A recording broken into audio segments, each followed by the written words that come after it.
Très bien. Merci, Monsieur le Président. Alors, je voulais tout d'abord véhiculer une pensée pour le département des Alpes-Maritimes et ses alentours qui ont fait face à de nombreuses intempéries, donc qui ont engendré, et on le sait, des tragédies humaines. Donc voilà, c'était juste une pensée tout de même pour les familles et pour ses habitants. Pour reprendre notre ordre du jour, sur la reprise économique. Il me semble essentiel d'aborder assez précisément la question du plan d'action pour œuvrer à la reprise économique de l'île. Je pense que c'est la meilleure manière de non seulement de remercier, mais surtout de respecter l'ensemble des acteurs économiques et l'ensemble de la population active corse qui, bien sûr, comme certains de mes collègues l'ont rappelé, ont réellement œuvré, ont réellement réalisé et déployé des efforts qu'on peut estimer inouïs en ces temps justement inouïs. Voilà, pour un rappel qui n'est pas inintéressant, l'île est quand même la région la plus touchée, la Corse est la région la plus touchée selon l'INSEE par les conséquences de la crise sanitaire, sans surprise, avec une diminution de l'activité économique euh, très significative, on l'estime à 35% selon certains chiffres. Et pour cause, l'importance cardinale du secteur du tourisme, a fortiori de l'hôtellerie et de la restauration, a fait la Corse un territoire particulièrement dépendant de ce secteur d'activité, donc frappé de plein fouet par la crise économique. Le mois de juillet en Corse, ben, voilà, on l'a tous bien vu, a totalement illustré cette tendance, même si le mois d'août a un petit peu rattrapé le coup, malgré tout. Ça reste une situation particulièrement préoccupante. Suite à une ambition de relance économique, on a assisté à un long feuilleton, je dois dire, de différentes annonces, avec une multiplicité, je dirais presque exponentielle de parties prenantes pour déclencher un plan de reprise économique. Cet été, le président de l'ADEC s'est engagé à une adaptation du projet de mandature en matière de développement économique, bien évidemment, avec à la clé une diversification accélérée de l'économie insulaire et le renforcement et la constitution de niches et de filières stratégiques, donc pour prolonger ce qui avait déjà été mis en place en la matière.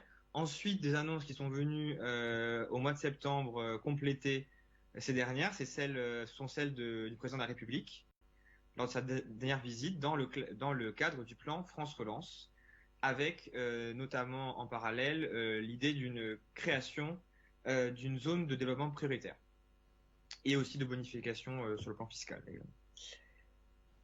Il y a quelques semaines, cette fois-ci, nouvel épisode, c'est le président du conseil exécutif Gilles Simeone qui a déclaré qu'il allait présenter à la fin du mois de novembre un plan Corsica Resilience avec trois axes structurants. La sauvegarde, la relance de l'économie, avec une vision stratégique du modèle économique corse. Bien sûr, je pense que les deux priorités, je pense, pour l'économie corse aujourd'hui, c'est la diversification, la modernisation et la mise en dynamique. Donc voilà, c'est les trois objectifs principaux qui, à mon avis, sont essentiels pour l'ensemble de nos actifs corse, qu'ils soient entrepreneurs, indépendants, salariés. La cohésion sociale et territoriale, c'est le deuxième axe qu'a annoncé M. Simeone, avec les questions d'emploi, de formation, de culture et bien sûr d'aménagement du territoire. Et enfin, le troisième axe, et qui me semble essentiel, c'est le soutien aux infrastructures, essentiel pour le bon fonctionnement de l'économie. La transition écologique et solidaire, bien évidemment, parce qu'il y a vraiment eu une mise en lumière avec une certaine acuité de cet enjeu pendant la crise sanitaire et encore aujourd'hui.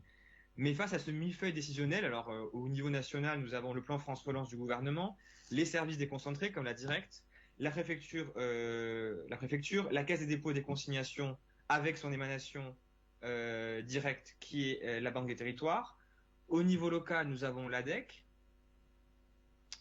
la CDC, la collectivité, la CCI, et j'en oublie encore, bien évidemment. Donc je pense que l'enjeu, et je pense qu'il est grand ici pour réellement constituer un plan d'action économique lisible, cohérent et efficace, il faut des mécanismes de coordination qui parfois manquent.